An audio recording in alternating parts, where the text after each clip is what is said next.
Hey everyone, a massive snowstorm is on the way, and being prepared is key to staying safe and warm. So here's your 60-second survival guide. First, stock up on the essentials. You'll need non-perishable food for at least 3 days. Think canned goods, dried fruit, and protein bars. Don't forget a manual can opener. Next, water.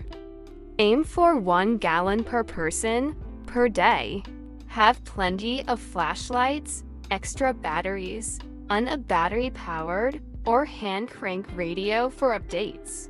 Make sure your phones and power banks are fully charged before the storm hits.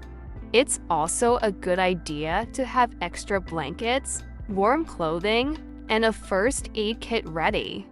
Finally, check on your neighbors, especially the elderly or those who live alone. Stay safe, stay warm, and we'll get through this together. Thanks for watching, and be sure to subscribe for more tips.